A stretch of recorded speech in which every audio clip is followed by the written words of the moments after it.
Hallelujah, hallelujah, hallelujah, hallelujah. परमेश्वर का धन्यवाद हो आज के ये सुंदर समय के लिए जो परमेश्वर ने दिया कि हम सब आज के इस सुंदर दिन परमेश्वर ने जो हमारे जीवन में दिया प्रभु की आराधना कर सकें, परमेश्वर के वचन से हम अपने आप को मजबूत कर सकें। इसके लिए प्रभु का धन्यवाद हो।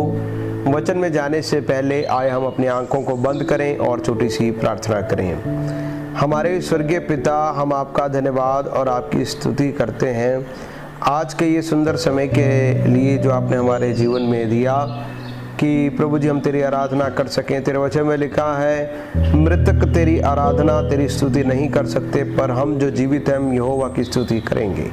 धन्यवाद करते हैं मेरे प्यारे प्रभु जी आज आपकी आराधना आपकी महिमा करने के लिए जब हम और वचन को सुनाने के लिए और लाइव हुए हैं। प्रभु जी आज का वचन हम सबों के लिए एक आशीष का कारण हो। तेरा वचन जो दोधारी तलवार से भी अधिक तीखा है हमारे साथ बातें करे, हमें शांति और सलामती दे, यीशु मसीह के नाम से आमीन, आमीन।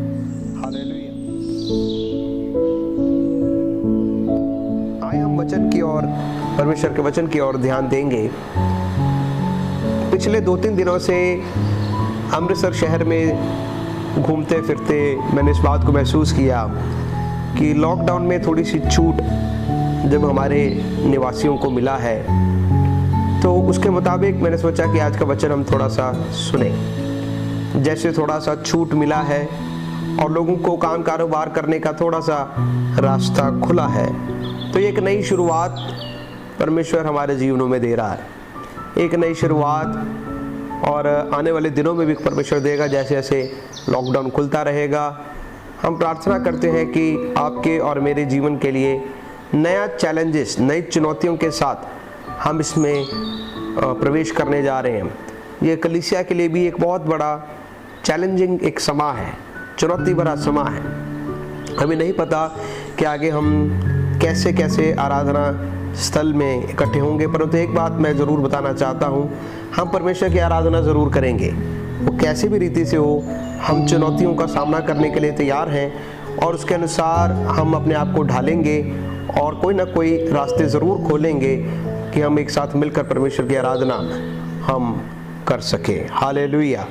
और इस नए समय के अनुसार मैं वचन को सुनाना चाहूँगा कि फ्रॉम दिस टाइम, हुण तो पंजाबी में है हुण तो, अब से।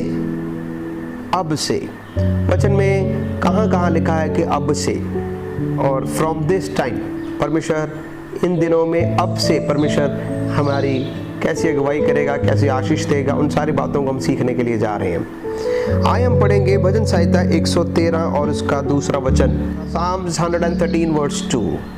यहोवा का नाम अब से लेकर सर्वदा तक धन्य कहा जाए। यहोवा का नाम अब से लेकर सर्वदा तक धन्य कहा जाए। मेरे प्यारे अजीजों, कल मैं एक घर में मैं गया, विजिट करने के लिए गया, प्रार्थना करने के लिए जब मैं गया, वहाँ पर एक बुजुर्ग व्यक्ति ने मुझसे कहा, पास्टर जी आप प्रार्थना करने आए हो लेकिन हमें कुछ वचन भी सुना के जाएं, हम वचन के भूखे हैं। और मैंने इस बात को बड़ा महसूस किया कि सचमुच पिछले 2 महीने से जब चर्चेस बंद हैं, सबके पास इंटरनेट की सुविधाएं वाले फ़ोन नहीं रखते, टच स्क्रीन वाले फ़ोन्स नहीं रखते, तो उनको भी वचन की कमी है। लेकिन इस वचन की कमी में होते हुए ये लोगों के अंदर भूख और प्यास, और जो वचन की भूख और प्यास है वो बहुत ही ज़्यादा है। इसको मैंने जाना है क्योंकि वचन में भी लिखा है, प्रभु यीशु मसीह ने कहा मनुष्य केवल रोटी से ही नहीं परंतु हर एक वचन जो परमेश्वर के मुख से निकलता है उसे जीवित रहेगा। सो परमेश्वर का वचन जो हमें ताकत देता है उस वचन की ओर ध्यान दें। पहला लिखा है यहोवा का नाम अब से लेकर सर्वदा तक धन्य कहा जाए, सदा तक धन्य कहा जाए। यहोवा का नाम अब से लेकर सदा तक। प्यारे अजीजों, इन चुनौती से भरे समय में हम कैसे परमेश्वर की आराधना करेंगे? मैं इस बात को पूरा विश्वास करता हूँ, इस लॉकडाउन के समय में बहुत सारे लोगों का दृष्टिकोण बदल गया, बहुत सारे लोगों के विचार बदल गए। बहुत सारे लोग जो पहले कभी भी परमेश्वर का नाम नहीं थे लेते, उनको भी परमेश्वर का खौफ आ गया। जब उन्होंने देखा कि ये पिछले दिनों में मैंने रिपोर्ट पढ़ रहा था कल या परसों की कि WHO वर्ल्ड हेल्थ ऑर्गेनाइजेशन, उन्होंने कहा कि इसकी दवाई शायद ही मिले, ये बहुत लंबी बीमारी है। सच में ये बहुत लंबी बीमारी लगती है, लेकिन एक बात ज़रूर है, ये क्यों हो रहा है, ये कैसे होगा, कुछ भी हो जाए तो भी हबक्कूक ने जिस प्रकार से कहा, चाहे अंजीर में फल लगे या ना लगे, परंतु मैं यहोवा की स्तुति करूंगा। यहोवा का नाम अब से लेकर सर्वदा तक धन्य कहा जाए। हालात कैसे भी बदलते जाएं, हालात कैसे भी मोड़ खाएं, जीवन कैसे भी पलटी खाए, तो भी एक बात हमेशा रखें कि हमने परमेश्वर के नाम को सदा धन्य कहना है। पढ़ेंगे ज़बूर 115 उसकी 17 और 18 आयत, साम्स 115 वर्स 17 और 18।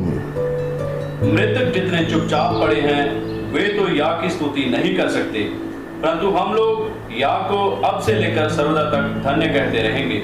या की स्तुति करो। लिखा, मृतक जितने लोग मर गए वो चुपचाप पड़े, वो बोल नहीं सकते क्योंकि वो मिट्टी में दफन हो गए।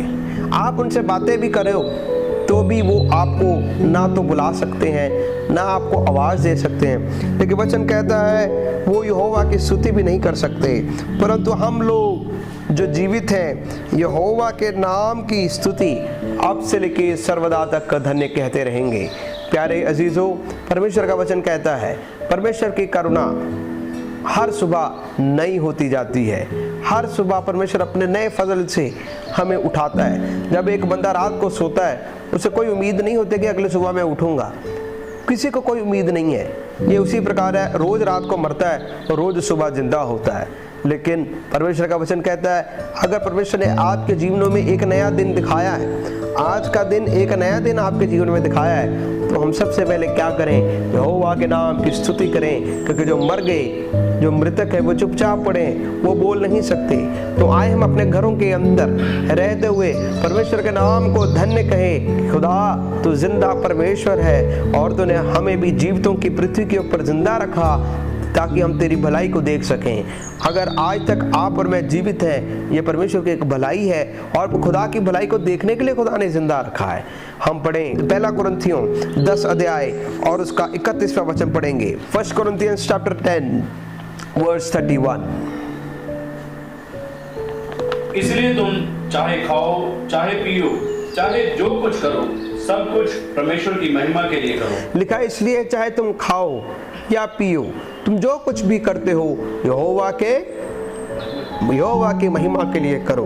प्यारे अजीजों, पिछले दिनों में इस लॉकडाउन से पहले बहुत सारे चीज़ों में हम खाते भी थे, बहुत बार हम पीते भी थे, रोज़ खाते और पीते थे। लेकिन क्या आपने कभी सोचा उन चीज़ों के लिए क्या आपने प्रभु का धन्यवाद किया?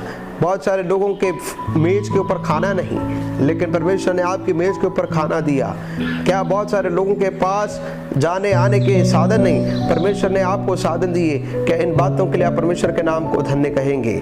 वचन में लिखा, चाहे तुम खाओ या पियो, जो कुछ भी तुम करते हो परमेश्वर की महिमा के लिए किया करो। रोमिया की पत्री 14 अध्याय उसका 8वां वचन को हम पढ़ेंगे। Romans chapter 14 verse 8। यदि हम जीवित हैं तो प्रभु के लिए जीवित हैं, और यदि मरते हैं तो प्रभु के लिए मरते हैं। लिखा, यदि हम जीवित हैं, यदि हम जिंदा हैं तो प्रभु के लिए जीवित हैं, यदि हम मरते भी हैं तो प्रभु के लिए मरते हैं। प्यारे अजीजों, इस बात को, इस बड़े भेद को अपने दिल में समझना। अगर हम जिंदा हैं तो प्रभु के लिए जीना, अगर हम मरना है तो प्रभु के लिए मरना। बहुत बार मसीह में जन्म लिया, मसीह में होकर चले नहीं, लेकिन अंत में जनाजे की ओर भागते हैं। लेकिन अगर आप मसीह में होकर जन्म लिया, मसीह में जीना भी अवश्य है, फिर ही मसीह में मर भी सकते हो। मेरे प्यारे, ये मौत जिंदगी की डोरी खुदा के हाथ में है। आज या कल सब चले जाएंगे, पर हम अपने दिलों में इस बात को ठान के रखें, चाहे हम जिए, चाहे मरें, चाहे कुछ भी करें, सब परमेश्वर की महिमा के लिए होने पाए। Praise the Lord. यहोवा का नाम अब से लेकर सदा तक धन्य कहा जाए। अब से लेकर सदा तक परमेश्वर को पहला स्थान दिया जाने पाए। हमारे हर कामों में परमेश्वर का पहला स्थान होने पाए। खाने पीने से पहले परमेश्वर को धन्यवाद किया जाए। कमाई जब मिले परमेश्वर का धन्यवाद किया जाए। तंदुरुस्ती जब मिले परमेश्वर का धन्यवाद किया जाए। रोगों से चंगाई मिले परमेश्वर का धन्यवाद किया जाए। प्यारे चीजों, इन सारी बातों में परमेश्वर का नाम धन्य होने पाए। दूसरी बात को देखेंगे कि अब से, फ्रॉम दिस टाइम, परमेश्वर हमें क्या सिखाता है। भजन संहिता 121 उसका 8वें वचन को हम पढ़ेंगे। Sam's 121 verse 8। यहोवा तेरे आने जाने में तेरी रक्षा अब से लेकर सदा तक करता रहेगा। देखा, यहोवा तेरे आने जाने में तेरी रक्षा अब से लेकर सर्वदा तक करता रहेगा। यहाँ पे लिखा है फ्रॉम दिस टाइम। वचन में इस प्रकार से लिखा है, यहोवा सारी विपत्ति से तेरी रक्षा करे, वह तेरे प्राण की रक्षा करेगा। यहोवा तेरे आने जाने में अब से लेकर सदा तक करता रहे। उसका अर्थ क्या है? अंदर बाहर आने जाने का अर्थ क्या है? बाहर हम काम करने जाते हैं, घर के भीतर हम आराम करते हैं। हमारे रोजमर्रा की जिंदगी में, रोज की डेली रूटीन की लाइफ में वचन में लिखा यहोवा तेरी रक्षा करता रहे। जब आप बाहर भी जाओ परमेश्वर आपकी रक्षा करे। इस वायरस से परमेश्वर आपकी रक्षा करे। इस एक्सीडेंटों जो दुनिया में हो रहे हैं उनसे परमेश्वर आपकी रक्षा करे। हर बुरी आफत से परमेश्वर अब से लेकर सदा तक आपकी रक्षा करने पाए। मेरे प्यारे अजीजों, परमेश्वर ही है जो आपको परीक्षा से भी बचाने पाए। पढ़े व्यवस्था सार 28 उसका 6वां वचन पढ़ेंगे। ड्यूटरनॉमी 28 वर्स 6। व्यवस्था सार 28 की 6 आयत को पढ़ेंगे। धन्य हो तुम भीतर आते समय और धन्य हो तुम बाहर जाते समय। धन्य हो तू अंदर आते समय, मुबारक हो तुम बाहर जाते समय। यहोवा तेरे अंदर आने में, तेरे बाहर जाने में आपकी रक्षा करने पाए। हालेलुया। इंसान अपनी कितनी भी रक्षा करने की कोशिश करे तो भी रक्षा कई बार नहीं होती। लेकिन वचन में लिखा है यदि नगर की रक्षा यहोवा ना करे तो रखवाले का जागना व्यर्थ है। परमेश्वर ही है जो रखवाला है। रखवाला वही है, वो ही आपकी और हमारी रक्षा करने पाए। तीसरी बात को हम पढ़ेंगे, वचन हमें क्या सिखाता है। यशायाह नबी की किताब 48 अध्याय 5वीं और 6ठी आयत को पढ़ेंगे। आइजिया 48 5 and 6। इस कारण मैंने इन बातों को प्राचीन काल ही से तुझे बताया, उनके होने से पहले ही मैंने तुझे बता दिया। ऐसा ना हो कि तू यह कह पाए कि यह मेरे देवता का काम है, मेरी खोदी और ढली हुई मूर्तियों की आज्ञा से यह हुआ। तूने सुना है, अब इन सब बातों पर ध्यान कर और देखो, क्या तुम उसका प्रचार ना करोगे। अब से मैं तुझे नई नई बातें और ऐसी गुप्त बातें सुनाऊंगा जिन्हें तुम नहीं जानता। अब से लिखा है कि अब से मैं तुझे नई नई बातें और ऐसी गुप्त बातें सुनाऊंगा जिन्हें तू नहीं जानता। 7वीं आयत को पढ़ें। वे अभी अभी सृजी गई हैं। वे अभी अभी सृजी गई हैं। प्राचीन काल से नहीं परंतु आज से पहले तूने उन्हें सुना भी ना था। ऐसा ना हो कि तू कहे कि देख मैं तो इन्हें जानता था।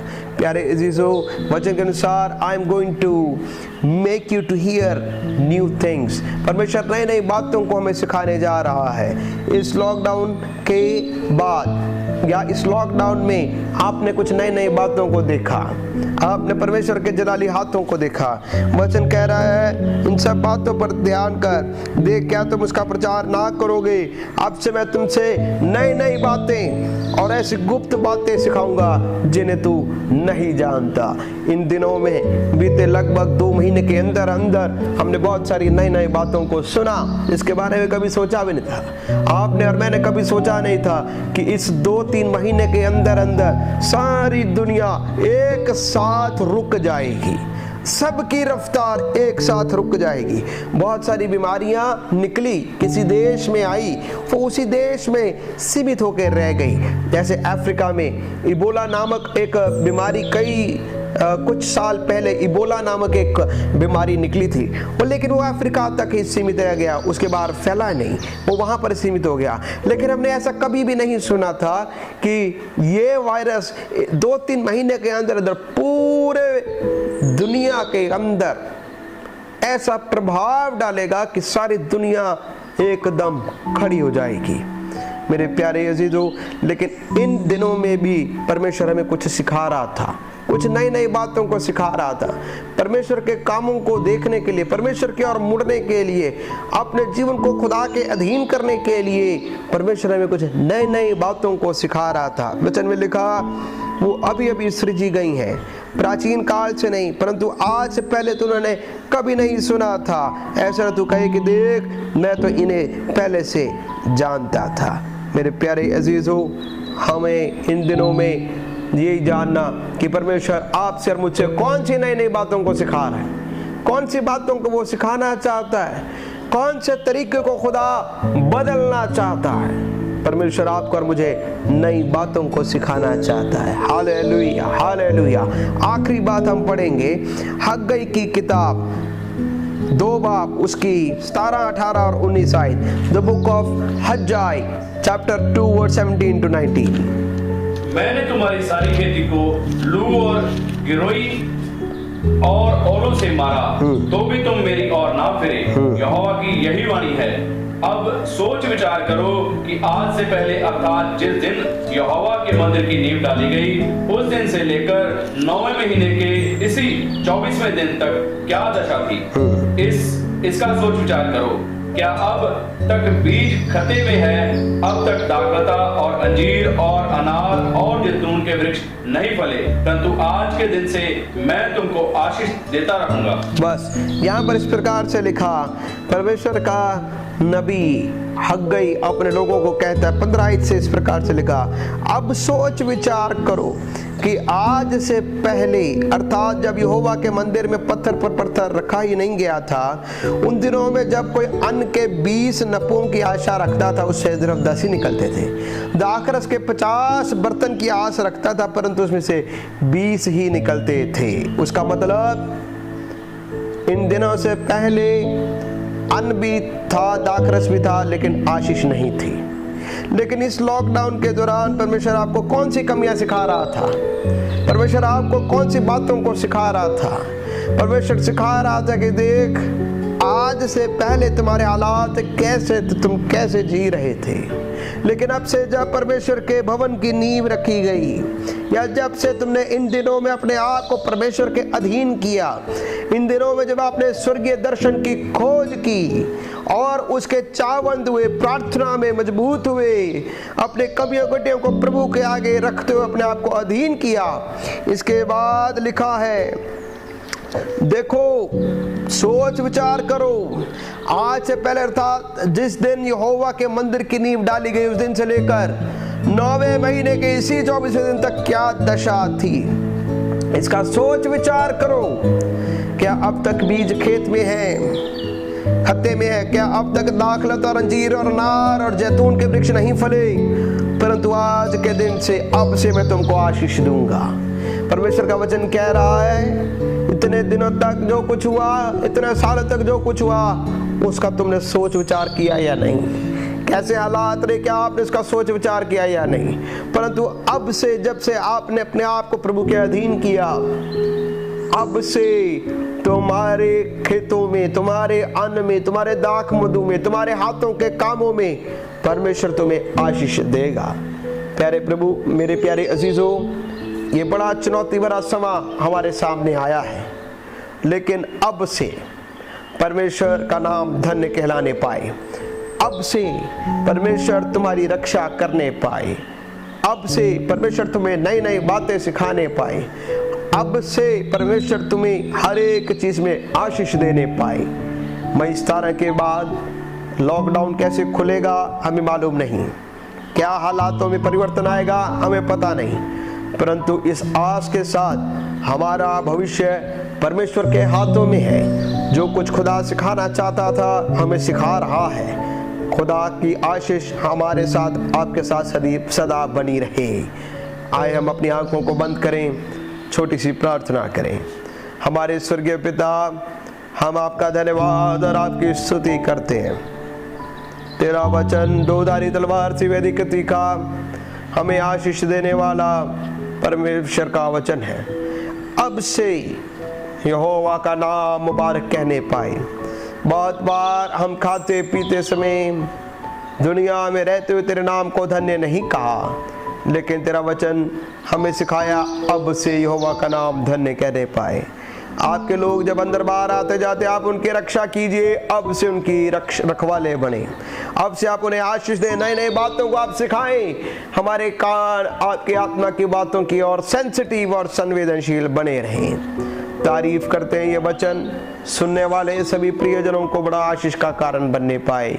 विनती को सुने प्रभु यीशु मसीह के नाम से, आमीन आमीन। खुदा आप सबको आशीष दे। कल फिर से 12 बजे हम परमेश्वर के वचन से लाइव होंगे। खुदा आप सबको आशीष दे। God bless you.